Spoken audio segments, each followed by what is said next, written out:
Hello മലയാളത്തിൽ വാർത്തകളിലേക്ക് കടക്കുകയാണ്. നമ്മുടെ ചെല്ലാനത്ത് ചുഴലിക്കാറ്റിൽ 5 വീടുകൾ തകർന്നു എന്ന വാർത്തയിൽ നിന്നും തുടങ്ങുന്നു ഇന്നത്തെ ഹലോ മലയാളം. നിരവധി വീടുകൾക്ക് നാശനഷ്ടമുണ്ടായി. ഇന്ന് പുലർച്ചെ 2 മണിയോടെയാണ് കാറ്റ് വീശിയത്. ആർക്കും പരിക്കുകളില്ല. CCTV ദൃശ്യങ്ങൾ ന്യൂസ് മലയാളത്തിൽ ലഭ്യമാണ്. നമുക്ക് ആ ദൃശ്യങ്ങളിലേക്ക്.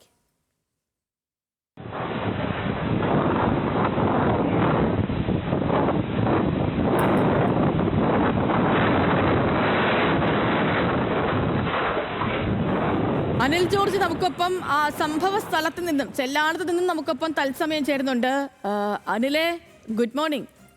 അപ്രതീക്ഷിതമായി ഉണ്ടായ ഒന്നാണത് ഈ ചുഴലിക്കാറ്റ്. അത് എത്ര കണ്ട് വലുതായിരുന്നു എന്ന് നമുക്കിപ്പോൾ ഈ CCTV ദൃശ്യങ്ങൾ തന്നെ വ്യക്തവുമാണ്.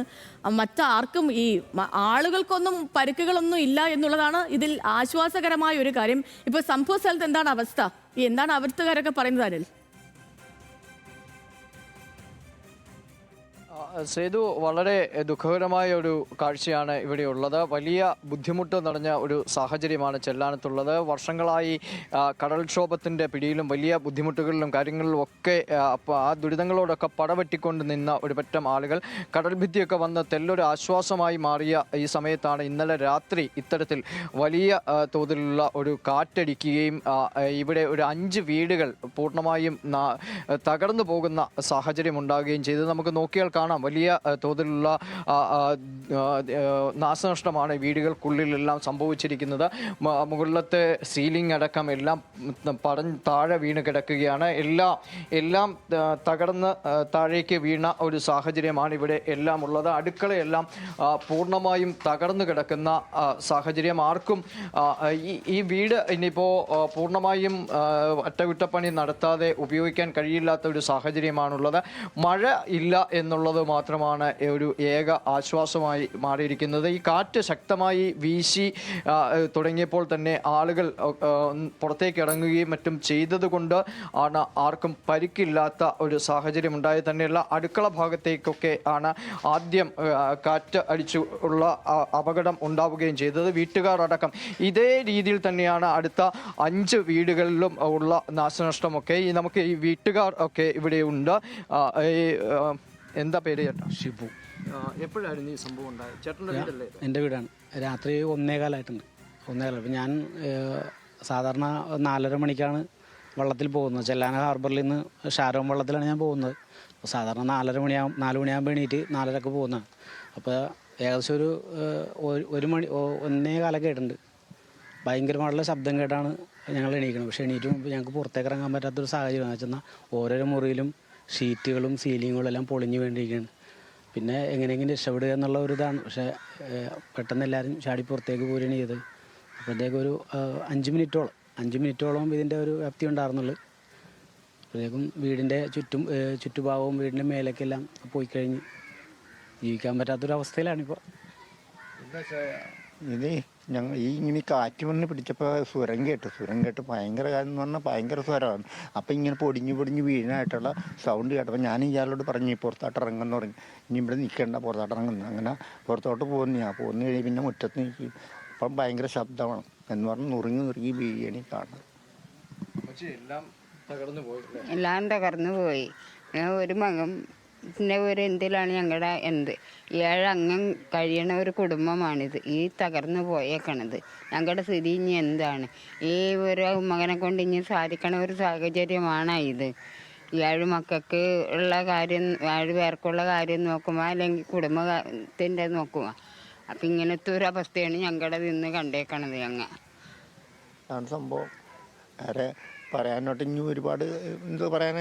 ഇത്രയും ഇതിലൊക്കെ ഇപ്പോൾ നമ്മൾ പണിക്ക് മേലൊക്കെ ഒന്നിനും പോകണേ. ഞങ്ങൾ സുഖമില്ലാത്തവരാണ് 2 പേരും. വളരെ തീരെ സുഖമില്ലാത്തവരാണ്. പിന്നെ മരുന്നും കൈയൊക്കെ കഴിഞ്ഞ് ഇങ്ങനെ മാറി നിൽക്കുകയെന്ന് മാത്രമേ. ഇപ്പം ഒരു കുഴപ്പമില്ല, അങ്ങനെ നിൽപ്പുണ്ട്. അപ്പം അതിൻ്റെ ഇടയിൽ കൂടി ഇതും കൂടി വന്നപ്പോൾ ഞാൻ പറഞ്ഞ ഒരു കാര്യം, നമുക്ക് പുറത്തോട്ട് പോവാം. ഇനിയും നമുക്ക് ഇതിനകത്തിരിക്കണ്ട. ഇരുന്നാൽ ശരിയാകില്ല. എന്ത് സംഭവിക്കുമെന്ന് അറിയാൻ പറ്റില്ല. പിന്നെ ഞാൻ പറഞ്ഞു ഈ പറഞ്ഞ ഞാനും കൂടി സംഗതി കഴിഞ്ഞു. ഭയങ്കര കാര്യം, അപാര കാറ്റായിരുന്നു.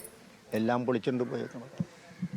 ഇതൊരു ഏഴംഗ കുടുംബം, ഏഴംഗങ്ങൾ അടങ്ങുന്ന ഒരു കുടുംബമാണ് ഇത്തരത്തിൽ ഈ പൊളിഞ്ഞു വീണ വീടിനുള്ളിൽ ഉണ്ടായിരുന്നത്. അവിടെ വലിയ ബുദ്ധിമുട്ടിലേക്കായിരുന്നു പോയത്. നമുക്ക് ഇവിടുത്തെ ബ്ലോക്ക് പഞ്ചായത്ത് മെമ്പർ ഇവിടെയുണ്ട്. ഇന്നലെ ഇങ്ങനെ ഒരു സംഭവം ഉണ്ടായിക്കഴിഞ്ഞ് നിങ്ങൾ റവന്യൂ അധികാരികളൊക്കെ ബന്ധപ്പെട്ടു, അവരൊക്കെ എത്തിയോ? എങ്ങനെയായിരുന്നു ആദ്യത്തെ ഒരു രക്ഷാപ്രവർത്തനമൊക്കെ? അതിനൊരു 2 മണിക്കാണ് ഷിബുചേട്ടൻ ഈ കാര്യം വിളിച്ച് പറയുന്നത്. അപ്പം ഞാൻ വരുമ്പോഴത്തേക്ക് ഏകദേശം വീടിൻ്റെ ഈ ഒരു കാണുന്ന അവസ്ഥയിൽ തന്നെയായിരുന്നു കിടന്നിരുന്നത്.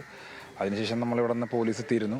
പിന്നെ ദുരന്ത നിവാരണ സേന ഞങ്ങൾ ബന്ധപ്പെട്ടിരുന്നുവെങ്കിലും ഇന്ന് രാവിലെയാണ് അവർ വിളിച്ചിട്ട് എറണാകുളത്ത് കണക്ട് ചെയ്യും. പിന്നെ അതിനുശേഷം ഇപ്പോൾ കളക്ടറേറ്റിൽ നിന്നും അതുപോലെ തന്നെ വില്ലേജിൽ നിന്നും അതുപോലെ തന്നെ ഫയർഫോഴ്സിൽ നിന്നും വിളിച്ചിട്ടുണ്ടായിരുന്നു. നിലവിൽ ഇതുവരെ ഇവിടെ ആരും എത്തിയിട്ടില്ല. ആദ്യമായിട്ട് എത്തുന്നത് നിങ്ങളാണ്. അപ്പോൾ നിലവിൽ ആരും എത്തിയിട്ടില്ല. ഇതുപോലെ തന്നെ ഒരു 7ഓളം വീടുകൾ ഭാഗികമായി തകർന്നിട്ടുണ്ട്. ആളപായങ്ങളൊന്നുമില്ല. അവർ രാത്രി തന്നെ ഞങ്ങളും വാർഡ് മെമ്പറും വന്നിട്ട് ഇവരുടെ അടുത്തുള്ള വീടുകളോട് മാറ്റി പാർപ്പിക്കാനുണ്ടായത്. ഇപ്പോൾ എവിടെയാണ് നിങ്ങളിപ്പോൾ താമസവും കാര്യങ്ങളും? ഞങ്ങൾ ചേട്ടൻ്റെ വീട്ടിലാണ് താമസിക്കുന്നത്, പിള്ളേരും ഞങ്ങളെല്ലാവരും. പെട്ടെന്ന് നമ്മൾ മനസ്സിൽ പോലും പ്രതീക്ഷിക്കാത്തൊരു സമയമുണ്ട്. പെട്ടെന്ന് വെപ്രാളവും പേടിയുമായി നോക്കുമ്പോൾ ഒരൊറ്റ ഇടിഞ്ഞു പൊളിഞ്ഞ് ഇങ്ങനെ വന്നതുകൊണ്ട് ഞങ്ങൾ പുറത്തോട്ടായി ഇറങ്ങിയത്. കൊച്ചു പിള്ളേരൊക്കെ ഉണ്ടോ? ചെറിയ 10ാം ക്ലാസ് പഠിക്കുന്ന ഒരാളുണ്ട്. അയാൾ നേരെ വെളുക്കാറായപ്പോഴാണ് കിടന്നുറങ്ങിയത്. അപ്പം പിന്നെ ഇപ്പോഴും ഞങ്ങൾ വിളിച്ചില്ല, ഒട്ടും ഉറങ്ങാഞ്ഞുകൊണ്ട് എഴുന്നേക്കണ്ടെന്ന് പറഞ്ഞു. എന്താ തോന്നിയത് ഇങ്ങനെ പൊളിഞ്ഞു വീണുകൊണ്ടിരുന്നപ്പോഴത്തേക്ക്? കേട്ടാ ഞങ്ങളെല്ലാവരും എഴുന്നേറ്റത്. ഇങ്ങനെ ഇടിഞ്ഞിടിഞ്ഞ് വീണ സ്വരം കേട്ട് ഞങ്ങൾ വാൽ തുറന്ന് നിൽക്കുമ്പോഴത്തേക്ക് മോളിൽ നിന്ന് ഷീറ്റൊക്കെ എല്ലാം താഴേക്ക് വീഴുന്നു.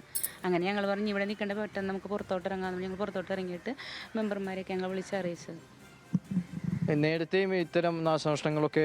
ഇപ്പോഴും ഞങ്ങൾ ആദ്യമായിട്ടാണ്. നമ്മൾക്കൊരു കടൽ കയറ്റം ഉണ്ടായപ്പോഴത്തേക്കും നമ്മൾ അങ്ങനെ ഒന്ന് ഭയന്നിരിക്കുമായിരുന്നു. ഇപ്പം ഇങ്ങനെ ഒരു കാറ്റ് ഇത് നമ്മളെ സംബന്ധിച്ച് ഇത് ആദ്യമായിട്ടാണ് ഉണ്ടായത് കൊണ്ട്. അതുകൊണ്ട് ഇപ്പോഴും നമുക്കത് വിശ്വസിക്കാൻ പറ്റില്ല ഇങ്ങനെ സംഭവിച്ചത് എന്താണെന്ന് പോലും. തെങ്ങ് അപ്പുറത്തെ വീട്ടുകാരുടെയാണ്. ഇത് ഞങ്ങളുടേതാ. കാറ്റിന് ഇന്നലെ വീണത്, കാറ്റിൽ പോയതാ. സേതു, നമുക്ക് നോക്കിയാൽ കാണാം വലിയ തെങ്ങുകൾ പോലും ഏതാണ്ട് കടപുഴുകി വീണ് കിടക്കുന്ന രീതിയിലാണ് ഉള്ളത്. നമ്മൾ ആദ്യം കാണിച്ച CCTV ദൃശ്യങ്ങളിൽ നിന്നൊക്കെ അത് വ്യക്തമാണ്. നേരത്തെ ഈ കാണുന്നത് തൊട്ടപ്പുറത്ത് കടലാണ്. ചെല്ലാനം നിവാസികളെ സംബന്ധിച്ചിടത്തോളം ഒരുപാട് കാലങ്ങൾ ഈ കടൽക്കയറ്റവുമായി ബന്ധപ്പെട്ട പ്രശ്നങ്ങൾ ഉണ്ടായിരുന്നു. ഇപ്പോൾ ഇങ്ങനെ കടൽ ഭിത്തി വരികയും ചെയ്തതോടുകൂടി ആ പ്രശ്നങ്ങൾ പരിഹരിച്ചിരുന്നു. പക്ഷേ അപ്രതീക്ഷിതമായി ഉണ്ടായ കാറ്റ് ആകെപ്പാടെ തകർത്തെറിഞ്ഞ ഒരു അന്തരീക്ഷം കൂടിയാണ് ഇവിടെയുള്ളത്.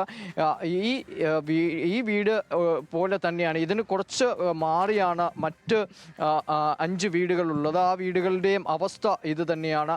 എല്ലാവരും ആ വീടുകളിലൊക്കെയുള്ള ആളുകൾ അവരുടെ അടുത്ത ബന്ധുക്കളുടെയൊക്കെ വീടുകളിലേക്ക് മാറി താമസിക്കുന്ന ഒരു സാഹചര്യം കൂടിയാണ് ഇപ്പോൾ ഉള്ളത്. ഇപ്പോൾ നമ്മുടെ ഈ വാർഡ് മെമ്പർ ഇവിടെ എത്തിയിട്ടുണ്ട്. നമുക്ക് ചോദിക്കാം, ഇന്നലെ രാത്രി എപ്പോഴായിരുന്നു ഇവിടെ എത്തുകയും കാര്യങ്ങളൊക്കെ എങ്ങനെയായിരുന്നു? ഒരു 1:30 നമ്മൾ വിളിച്ചത്. അപ്പോൾ ഇവിടെ 5 വീടോളം ഇപ്പോൾ വന്ന് ഇന്നലെ അറിവുണ്ട്. ഇപ്പോൾ ഓരോരുത്തർ വിളിച്ചുകൊണ്ടിരിക്കുന്നുണ്ട്. ചെറുതായിട്ട് ഓരോരുത്തരുടെ ഷീറ്റ് പോയിരിക്കുന്ന കാര്യങ്ങളൊക്കെ പറയുന്നുണ്ട്. ഇന്നലെ വന്നപ്പോൾ എന്തായിരുന്നു ഒരു അവസ്ഥ? ഇന്നലെ വന്നപ്പോൾ ഇവരെല്ലാവരും പുറത്തിരിക്കുവാണ്. ഇവിടെ ആകെ ഇതുപോലെ തന്നെ നശിഞ്ഞു കിടക്കുന്ന അവസ്ഥയാണ്. പിന്നെ അപ്പുറത്തെ അവിടെ ടോണി പുളിയമ്പള്ളിയുടെ വീട്ടിൽ നിന്ന് ചേച്ചി കരഞ്ഞുകൊണ്ടാണ് വിളിച്ചത്. ആകെ പേടിച്ച് മൊത്തത്തിൽ തകർന്ന് വീണ് ഞങ്ങൾ ആകെ വിഷമിച്ചിരിക്കണമെന്ന് പറഞ്ഞ് വിളിച്ചിട്ടാണ് നമ്മൾ ഇങ്ങോട്ട് വന്നപ്പോഴാണ് പിന്നെ ഇവിടെ ഓരോരുത്തരുടെ പിന്നീട് അറിയാൻ വേണ്ടി തുടങ്ങിയത്. ഇപ്പോഴും ഓരോരുത്തർ വിളിക്കുന്നുണ്ട്. ഇനി ആരൊക്കെ വിളിക്കുമെന്ന് അറിയത്തില്ല. രാത്രി ആയതുകൊണ്ട് കുറേ പേര് വിളിക്കാത്തവരുണ്ട്. ഈ ആളുകളെയൊക്കെ എവിടേക്കാണ് മാറ്റിപ്പാർപ്പിച്ച? ആളുകളിപ്പോൾ ഇവിടെ അടുത്ത് തന്നെയാണ്, അങ്ങോട്ടും ഇങ്ങോട്ടൊക്കെയാണ് മാറിയേക്കണത്. ദൂരയിലോട്ടൊന്നും പോയിട്ടില്ല. ഇപ്പോൾ ടോണി ചേട്ടൻ്റെ വീട്ടിലാണെങ്കിലും അവരടുത്ത വീട്ടിലോട്ടൊന്നും പോയില്ല. ചേച്ചിയുടെ വീട്ടിലോട്ട് പോകാമെന്ന് പറഞ്ഞാണ്. ഇപ്പോൾ രാവിലെ ആവാതെ എങ്ങോട്ടും പോകാൻ പറ്റില്ലല്ലോ. പിള്ളേർക്കൊക്കെ എക്സാമൊക്കെ ഉള്ളതാണ്. പബ്ലിക് എക്സാമൊക്കെ എഴുതണ +2 പഠിക്കുന്ന കുട്ടികളൊക്കെ ഉള്ളതാണ്. അപ്പോൾ ഇതിന് എന്തെങ്കിലും പെട്ടെന്ന് നടപടി ഇപ്പോൾ വില്ലേജ് ഓഫീസറിനെ വിളിച്ച് പറഞ്ഞിട്ടുണ്ട്. ഡിസാസ്റ്റർ മാനേജ്മെൻറ്റിനെ വിളിച്ച് ബ്ലോക്ക് മെമ്പർ പറഞ്ഞിട്ടുണ്ട്. ഈ ദുരന്ത നിവാരണ സേനയെ അറിയിച്ചോ കാര്യങ്ങൾ? ഇന്നലെ തന്നെ അറിയിച്ചിട്ടുണ്ട്. ബ്ലോക്ക് മെമ്പറെ അറിയിച്ചിട്ടുണ്ട്. അവർ ബാക്കിയുള്ള റവന്യൂ ഓഫീസേഴ്സൊക്കെ എന്താ ഒരു മറുപടി? ഡിസാസ്റ്റർ മാനേജ്മെൻറ്റിൽ ബ്ലോക്ക് മെമ്പറാണ് വിളിച്ച് പറഞ്ഞേക്കണത്. വില്ലേജ് ഓഫീസറിനെ നമ്മൾ വിളിച്ച് പറഞ്ഞ് എല്ലാവരുടെയും വീഡിയോസ് അയച്ചു കൊടുത്തിട്ടുണ്ട്. ഇനിയിപ്പോൾ പഞ്ചായത്തിൽ അറിയിക്കണമല്ലോ രാവിലെ. ഇത്തരത്തിൽ ആളുകൾ എല്ലാവരും വലിയ ദുരിതം അനുഭവിച്ചുകൊണ്ടിരിക്കുകയാണ്. നമുക്ക് നോക്കിയാൽ കാണാം മുഴുവൻ തകർന്നടിഞ്ഞ വീട്ടിൽ നിന്ന് ഉള്ള സാധനങ്ങളൊക്കെ പുറത്ത് ചിതറിക്കിടക്കുകയാണ്. 10ാം ക്ലാസ്സിലെ പരീക്ഷ എഴുതുന്ന ഒരു കുട്ടിയടക്കം താമസിച്ചുകൊണ്ടിരുന്ന വീടാണ് ഈ രീതിയിൽ പൊളിഞ്ഞ് പോയ ഒരു സാഹചര്യമുള്ളത്. ശരി അനിലേ, ഈ പറഞ്ഞ പോലെ ദുരിത കാഴ്ചകളാണ് ആ ഭാഗത്ത് നിന്നും കാണാൻ കഴിയുന്നതൊക്കെയും. ഓരോരുത്തരുടെയും വീടിന്റെ മേൽക്കൂരയൊക്കെയും പറന്നുപോയ ദുരിത കാഴ്ചകൾ തന്നെയാണ്. വീടിനകത്തെയൊക്കെ അവസ്ഥ നമ്മൾ കാണുന്നത്. മാത്രമല്ല നമുക്കറിയാലോ, ചെല്ലാനത്തെ ഈ തീരദേശവാസികൾ അവർ അനുഭവിച്ചുകൊണ്ടിരിക്കുന്ന ദുരിതമൊക്കെയും അത് ഒരു വശത്ത് എത്ര കാലമായിട്ട് പറഞ്ഞിട്ടും ഈ കടൽ ഭിത്തിയുടെയും മറ്റും കാര്യങ്ങളിലൊക്കെ പറഞ്ഞിട്ടും അതിനൊന്നും ഒരു തീരുമാനമാകാതെ ആ ദുരിതം ഒരു വശത്തുണ്ട്. അതിൻ്റെ കൂടെയാണ് മറ്റ് പ്രകൃതി ദുരന്തങ്ങൾ കൂടി ഈ മനുഷ്യർക്കിടയിലേക്ക് തന്നെ വന്ന് ഭവിക്കുന്നതും. അപ്പം ഇതിലൊക്കെ ഒരു പെട്ടെന്നൊരു നടപടി ഉണ്ടാകുമെന്ന് പ്രതീക്ഷിക്കുക. വീടുകളുടെയൊക്കെ ഒരു പുനർനിർമ്മാണത്തിൻ്റെ കാര്യത്തിൽ ഈ പാവങ്ങൾക്കൊക്കെ ഇനിയും ഈ സാമ്പത്തിക സഹായം അടക്കം വേണ്ടി വരും. അതിനൊക്കെയും അധികൃതരൊക്കെ ഇടപെടുമെന്നും പ്രതീക്ഷിച്ചുകൊണ്ട് അടുത്തൊരു വാർത്തയിലേക്ക് പോവുകയാണ്.